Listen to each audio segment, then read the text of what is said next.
साकार में निराकार याद करने से, साकार शरीरधारी में निराकार ज्योतिबिंदु शिव को याद करने से बहुत सहज हो जाता है।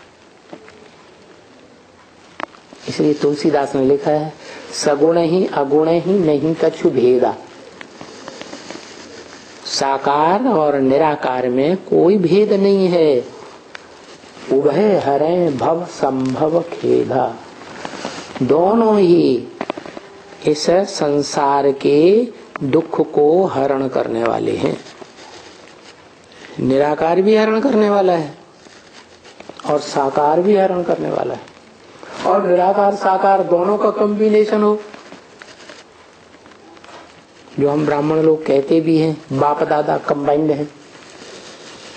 लेकिन ब्राह्मण समझ नहीं पाते हैं कौन से बाप दादा। देवभान में रहने वाले ब्राह्मण को वंशावली समझते हैं, रामकृष्ण शरीरधारियों को, लेकिन वो बात नहीं है। जो निराकार राम है और जो साकार राम वाली आत्मा त्रेता युग वाली भी है, जो संगम युग में मुकर्रर रथ का पार्ट बजाती है, दोनों ही आत्माएं एक टाइम ऐसा आता है कि निराकारी स्टेज वाली बन जाती है। शिव बाप कहते हैं, मैं तुम बच्चों को आप समान बना के जाऊंगा नंबरवार, तो कोई 100% भी तो बनता होगा। तो जो 100% निराकारी स्टेज में टिक जाता है, शिव बाप समान ही निराकार बन जाता है, उसकी संसार में शिवलिंग के रूप में पूजा होती है। क्या? किसकी पूजा होती है? क्या कहते हैं उसको? शिवलिंग। अरे जो ओरिजिनल शिव है सदा कल्याणकारी है, कभी अकल्याणकारी बनता ही नहीं। वो सदा निराकार रहने वाला सदा शिव है, या कोई और आत्मा है? कोई आत्मा है और इस संसार में जो सदा कल्याणकारी रहे? कोई नहीं। मनुष्य सृष्टि का बीज बाप भी नहीं, वो भी सारी सृष्टि का विनाश करा देता है। कल्याणकारी कहाँ हुआ? हाय हाय करके मरते हैं ढेर के ढेर, तो कल्याणकारी हुआ। लेकिन बताया है कि सदा कल्याणकारी बनकर के रहने वाला, पार्ट बजाने वाला किरदार आत्मा एक ही है, शिव। उसके नाम पर उसका, उसके काम पर उसका नाम शिव पड़ा। शिव माने कल्याणकारी।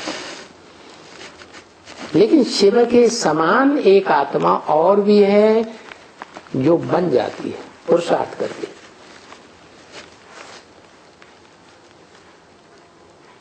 क्या? जो बन जाती है और सृष्टि के विनाश काल तक भी बन करके रहती है, और 2500 वर्ष और भी निराकारी स्टेज में रहती है। उससे ज्यादा लंबे समय तक निराकारी स्टेज में कोई रह ही नहीं सकता।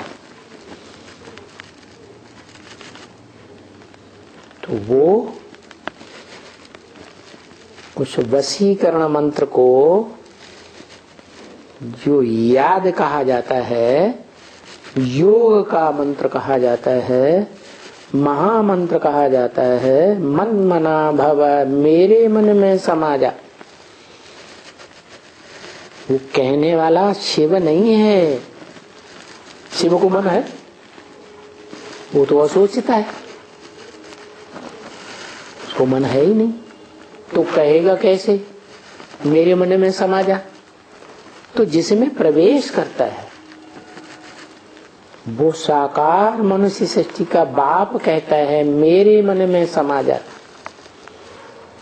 वो मनन चिंतन मंथन करने वाला मन भी है। मनुष्य सृष्टि के बीच में क्षिप्र बुद्धि तो है ही, बहुत तीक्ष्ण गति वाला है। क्षिप्र माने तीक्ष्ण गति वाला। जैसे और धर्म पिताएं हैं,